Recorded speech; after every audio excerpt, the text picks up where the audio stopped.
So sometimes we're not given a lot of time to do a creative brief.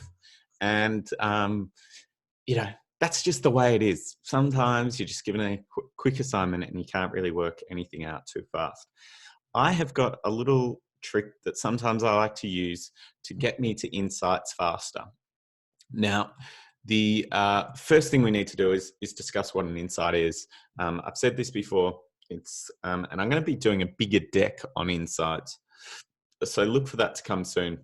But an insight makes you look at what everyone's looking at the same way and making people see it from a completely different angle.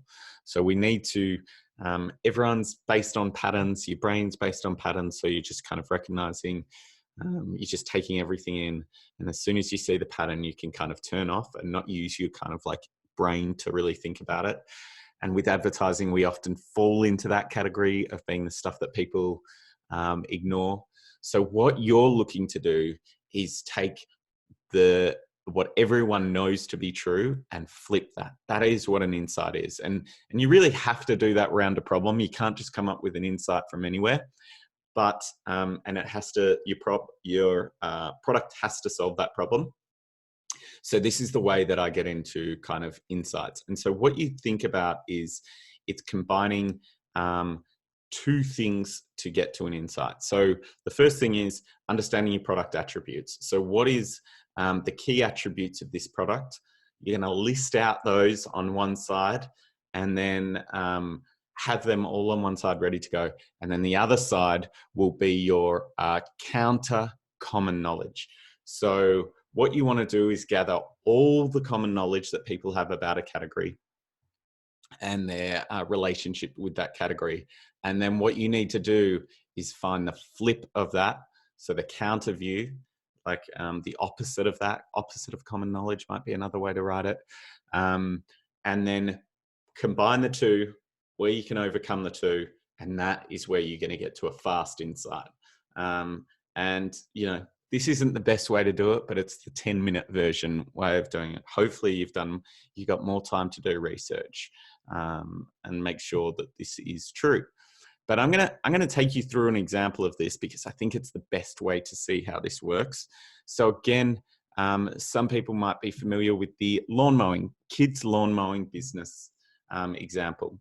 So imagine that your child's got a lawn mowing business, and what you need to do is write down all the features and benefits of getting a child to do your lawn, getting a child from the neighborhood to do your lawn. So from the kids' point of view, what are all the features and benefits that they could potentially talk about?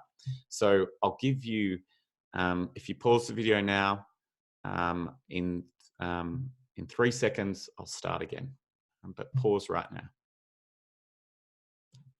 Okay, so I had, they'll have lots of energy, time, resilience, youthful optimism. They're excited, they're naive, they're a green thumb, they're willing, they've got good knees, they're resilient, they're cheap. So you're thinking about what are the advantages versus the whole market. And for here, we need to have a target, and the target we've got are people who don't mow their lawns. So what we're calling lawn neglectors. Now, the second thing you need to do is list all the common thoughts for lawn neglectors based on lawns. So what are think about sayings, think about what everyone thinks. If you're a lawn neglector, what do you think? Oh yeah, that's what everyone thinks. So you want to write down all those statements. So I'll give you 3 seconds to pause the video and write down all your statements.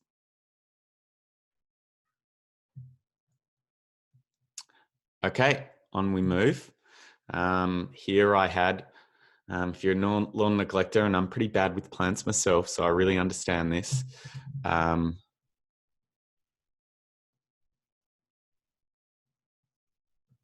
don't know what fucking hell.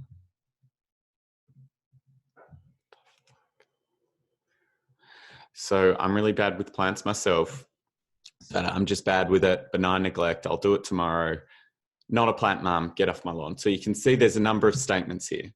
Now, what you need to do is with these statements, come up with the complete opposite. Break these statements. Show me what the opposite of someone who would say this are. So you got 3 seconds. Do that now to pause the video and then just flip these statements. So if we were to flip this, and this is an exercise I did with a strategy group earlier. So this is not my work, but a group. So from saying I'm just bad at it, to I'm just great at it. Get off my lawn. Oh, lawn parties, not a plant mum, mother nature, or plant daddy. Some of these, you're just looking for silly ones, like it'll just grow back, dead and never come back. I watered it last week. I watered it tomorrow. I'll do it tomorrow. I'm doing it now. So all these statements.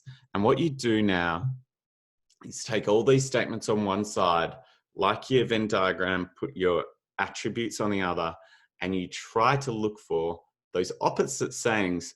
What can the kid own themselves? What can they say that actually proves that opposite statement? And so I'll give you 3 seconds to try to write some of those.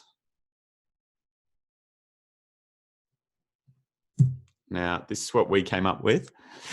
And we wrote them, we tried to write them through Mark Pollard's kind of linking words that he uses. So often what you'll do is write the common belief and then put a but or is, despite, and then your new thinking in there. So we had grass never stops growing and I never stop coming back. Mowing, I'm just bad at it, but not everyone is. I nearly collect my lawn, but I have someone else who cares.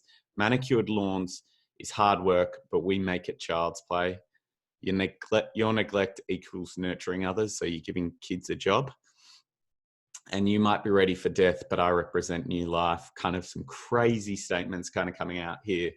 But what you've got to is some of these statements that capture the attention of people, kind of putting the pattern there, breaking it, and then giving kids as kind of like the new solution. And so what we landed on here was manicured lawns is hard work, but we make it child's play. I really like the counter thinking here of lawns are hard work, but it's child's play. But it's a really easy exercise. Just write out the common knowledge and the sayings and the quotes, and then break them, and then see if you can own it as your brand. I hope that helps. It's a little 10-minute exercise, and it's pretty easy and it's pretty fun. Okay, that's it. Let me know if you've got any questions, and we can kind of go from there.